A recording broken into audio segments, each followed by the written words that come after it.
Now at 5 and streaming on crossroadstoday.com, this man is in custody after a Victoria police SWAT team arrest last Friday.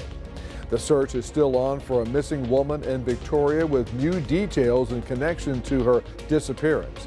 And an update in the Amber Alert outside of Dallas. Authorities now searching for the man in connection to the child abduction. The latest coming up.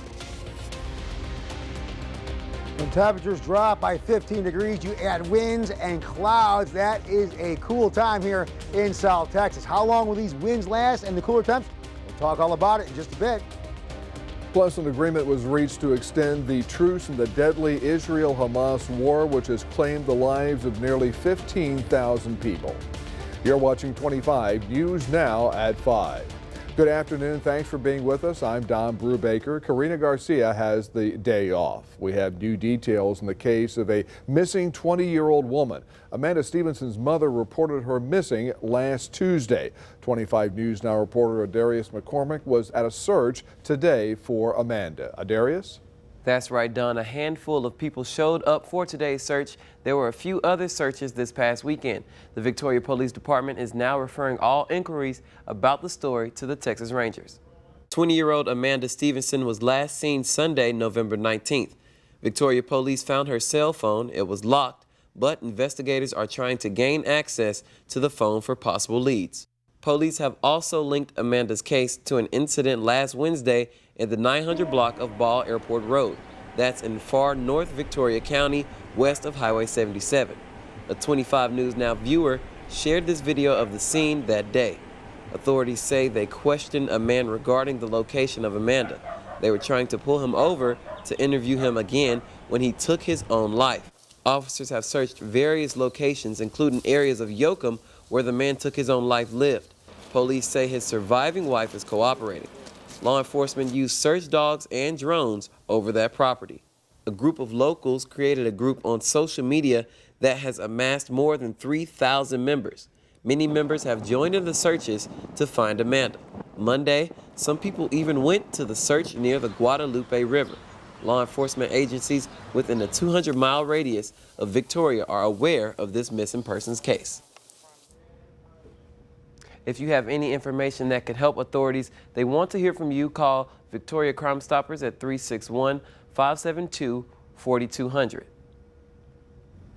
Family members say Amanda's birthday was this past weekend when she turned 20 years old. The VPD has assigned a captain to Amanda's mother, informing of what's happening. Don, back to you. Adarius, thank you. Around 4 p.m. today, the DPS confirmed the name of the man who took his own life last Wednesday. He's identified as Kevin Bennettson. He was 45 years old. Here's your viewer poll this afternoon. Scan that QR code on your screen to vote now. Did you or someone you know help in the search for Amanda Stevenson today? That's our question. We want to hear from you. Come to crossroadstoday.com/vote to take part, and I will have an update on 25 News Now at 6. Last Friday, Victoria police officers went to a home in the 700 block of East Guadalupe Street in response to an assault. A woman was transported to the hospital with unknown injuries. The Victoria PD SWAT team was called to the home. Almost 3 hours later, a suspect was taken into custody. That suspect, 24-year-old Carlito Hernandez, faces charges including aggravated assault with a weapon. Hernandez is in the Victoria County Jail in lieu of $70,000 bond. A random act of vandalism in the Inez area caused about 1,800 homes and businesses to lose power. The outage lasted about 6 hours, starting Friday night and ending Saturday morning. The manager with Victoria Electric Co-op says his office received several messages about the issue at the Inez substation. The substation is on FM 444. Victoria County Precinct 4 Commissioner Kenneth Sexton says when crews arrived at the substation, they realized a crime was committed. There was bullet holes in the transformer that knocked out literally all the power in Precinct 4 in the county. The person or persons responsible could face felony charges. If you have any information, please call the Victoria County Sheriff's Office at 361-575-0651. And now let's take a first look at your First Warn Storm Team forecast. Meteorologist Howie Gordon joined us now with a look at what's going on outside if Howie can stop shivering.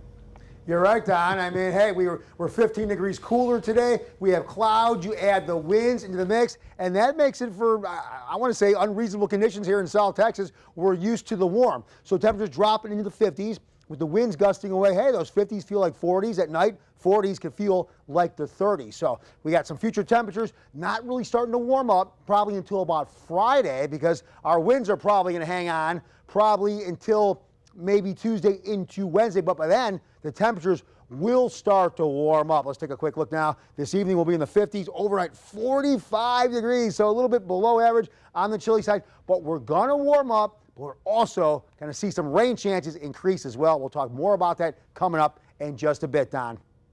Howie, thank you. A statewide Amber Alert for a missing 10-year-old Dallas County boy who went missing in mid-November after his mother was found dead inside their home has been canceled.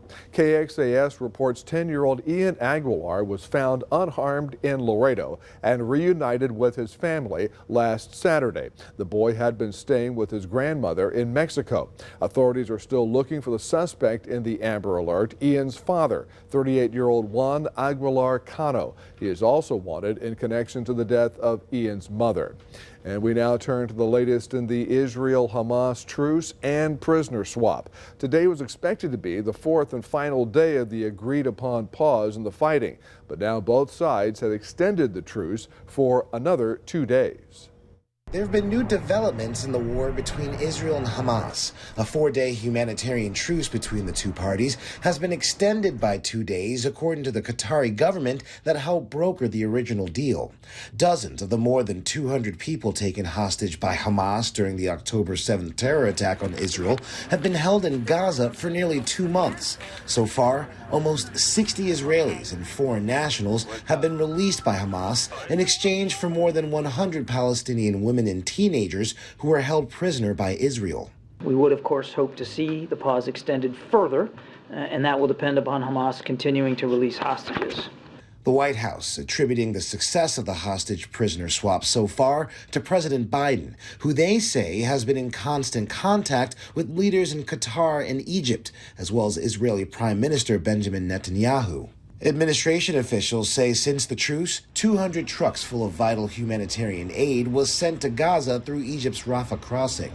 Relatives of the Palestinian women and teenage prisoners freed by Israel rejoicing in the streets. The approach that we're taking with Israel, and quite frankly with our partners in the region, is working. It's getting aid into people that need it. It's getting a pause in the fighting. It's getting hostages out. It's getting Americans out. Families finally reunited after almost 2 months, but some broken from the stress of captivity, like 84-year-old Elma Abraham, recently released by Hamas.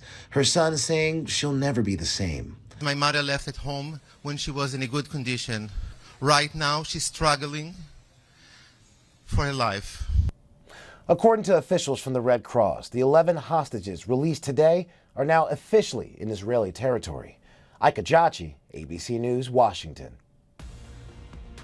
A man pleaded not guilty to attempted murder today in connection to a weekend shooting of 3 Palestinian college students in Vermont. The men were shot Saturday while walking near the University of Vermont campus. 48-year-old Jason Eaton was arrested on Sunday. Today he appeared in court to face his charges of 3 counts of attempted murder. The DOJ and federal authorities are also investigating whether the shooting was a hate crime related to the ongoing Israel-Hamas war. Remember to subscribe to our YouTube channel, Crossroads Today. Hit the like button and click the notification bell. That way you can get Crossroads Today on YouTube. And stay with us. Stay straight ahead on 25 News now at 5. The shooting suspect in the death of a professor in North Carolina was ruled incompetent to stand trial. We have the details in his mental health evaluation. Also ahead, Idaho wants a total abortion ban to take effect in the state while an appeals process plays out.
The shooting death of a professor at the University of North Carolina at Chapel Hill was ruled incompetent to stand trial. The 34-year-old graduate student was in court today for a hearing on 2 psychiatric evaluations. Doctors who performed the evaluations in September and November both concluded he was not mentally capable to stand trial. Some of the details revealed in court were that he had severe mental illness and that he even hurt himself in jail.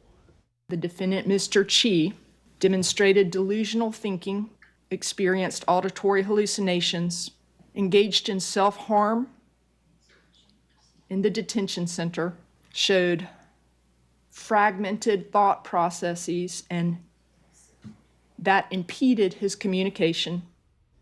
He is charged with first-degree murder in the August shooting death of a professor who was his academic advisor. Newly unsealed court documents claim Meta collected data from children's Instagram accounts. Multiple attorneys have accused Meta of receiving more than 1 million reports of under 13 users on Instagram from 2019 to this year. They say the company knowingly refused to shut down these accounts and claimed they collected children's personal information without their parents' consent. Attorneys want the court to prohibit Meta from these practices and pay a hefty fine in civil penalties. Idaho has asked the Supreme Court to allow a strict abortion law to go into effect while the appeals process plays out. The law is a near total ban on abortion and also prosecutes doctors who perform the procedure, with the only exception being if the mother's life is at risk. Idaho was sued because of a provision of a federal Medicare statute preempts the state law in emergency rooms. The ban was blocked last year, and a federal appeals court put the ruling on hold pending appeal, but that was later lifted. Seasonal affective disorder is a type of depression that can happen during the changing seasons. Most of the time, people experience the symptoms in the fall and winter. However, some people may not even know they have it. The weather is changing. The days feel shorter. It's colder, more dreary, and getting darker earlier. These can all be triggers for seasonal affective disorder. And it occurs in 1 to 10% of Americans. It's more common amongst females and people who live in colder climates. Psychologist Susan Albers with Cleveland Clinic says this disorder is caused by a shift in the seasons, which disrupts our circadian rhythms with less sun exposure. This in turn interrupts our natural internal clock. As a result, there is a drop in serotonin, which is a neurotransmitter that regulates our mood, as well as melatonin, which regulates sleep. Albers says to watch out for 5 signs: feeling down or unmotivated, loss of interest in things you used to enjoy, shifts in appetite like eating more or craving carbohydrates, changes in sleep, usually sleeping too much, and loss of energy. The symptoms are similar to depression, but they are much milder and they pass when the spring arrives. Albers says light lamps can help. They mimic outdoor light. She recommends 20 minutes each morning. Since you're not getting as much vitamin D from the sun, eat foods rich in it. Albers suggests salmon, mushrooms, eggs, fortified bread, and milk. And finally, try cognitive behavioral therapy. This will help to change some of the negative thoughts you're having during the winter months, as well as establish healthy routines around sleeping and eating. For Health Minute, I'm Mandy Gaither. Governor Greg Abbott jumped out of a plane with a 106-year-old World War II veteran. Actually, he helped make planes for World War II GIs. But anyway, that was in San Marcos, and you can read the Texas Tribune article on crossroadstoday.com. Was it good weather for skydiving around here, Howie? Visibility wasn't too good, and I think a little bit on the chilly side, Don. We're going to warm up, but the rain is going to return with the heat. We'll talk all about it coming up in just a bit.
Okay, so boundary came through, knocked us down temperature-wise. So cooler with clouds, which means no sunshine.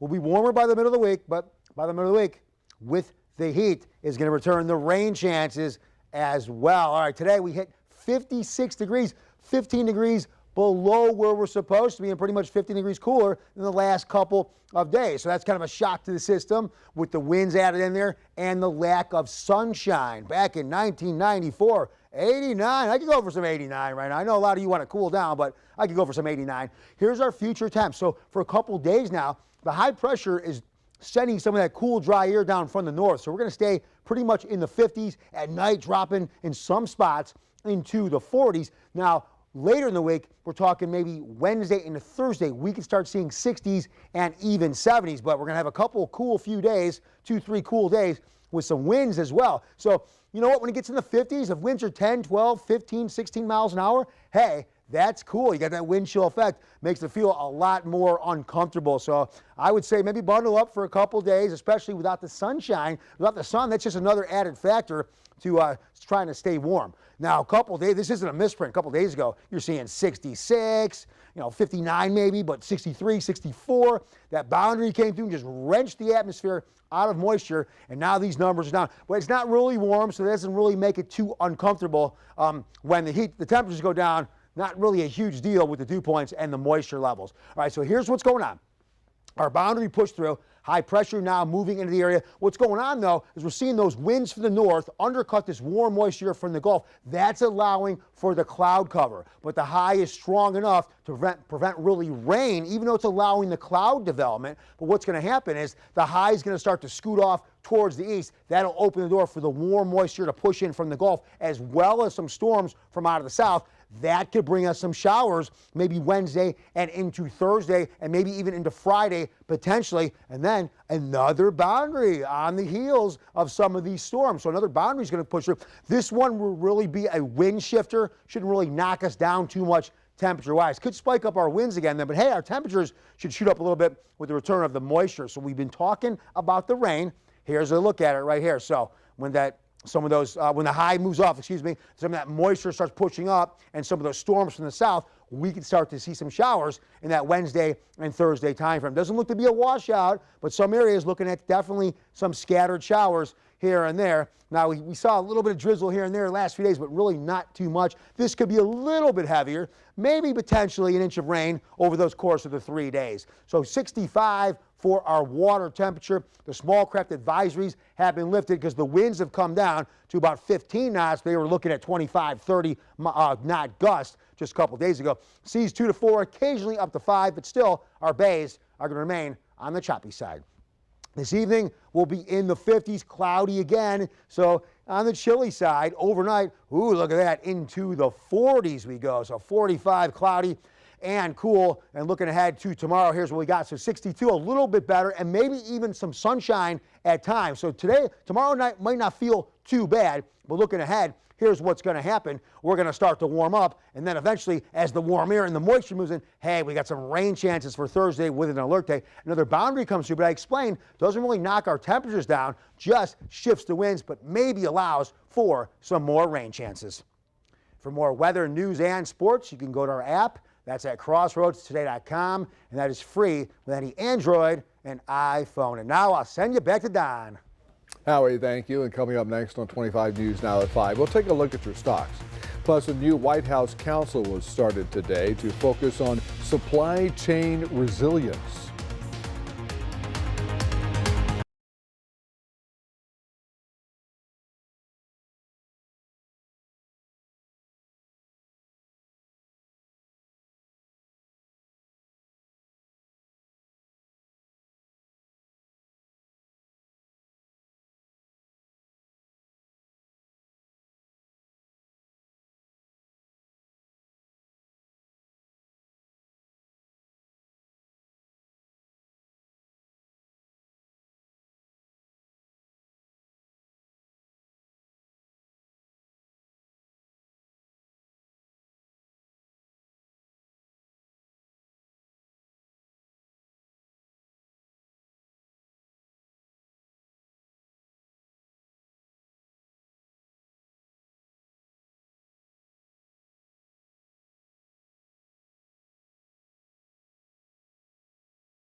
Taking a look at your stocks, the Dow down 57 points, the S&P 500 down 9 points, and the Nasdaq down 10 points. Oil down 68 cents, closing at $74.86 a barrel. Today, President Biden has started the White House Council on Supply Chain Resilience. He's expected to announce more than 30 new actions to strengthen critical supply chains in an effort to keep the pandemic-era consumer goods shortages from happening again. Biden has also announced he is invoking the Defense Production Act amid drug shortages. The move will permit $35 million of investments in the manufacturing of key medicines. The Transportation Security Administration, TSA, claimed Sunday set a new record as the busiest day in history at U.S. airports. TSA reported more than 2.9 million passengers were screened nationwide. That's 10% higher than this day last year and the most the agency has ever screened in a day. Not all the holiday travel was in the sky. AAA reported 55.4 million Americans were on the roads over the weekend. That's a 2.3% hike from last year. Stay with us. We'll take one last look at your forecast. Plus, Merriam-Webster has 2023's Word of the Year. And now here's a look at what's coming up on World News Tonight, right after 25 News Now at 5.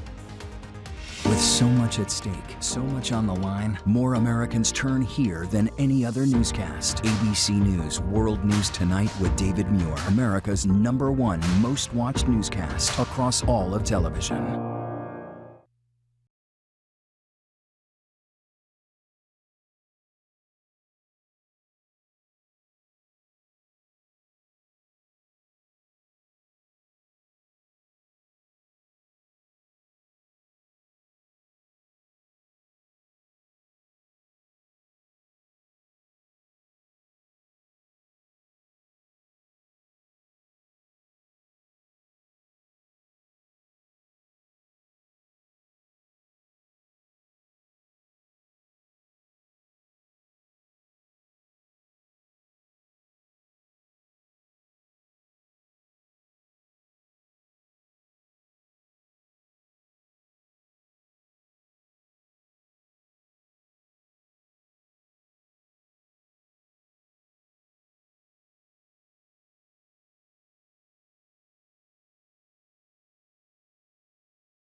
Experience our streaming service, Crossroads Today Plus. Stream our daily newscasts and much more using your connected TV. Just download Crossroads Today Plus on your Roku, Amazon Fire TV, Apple TV, or Android TV. Search Crossroads Today Plus.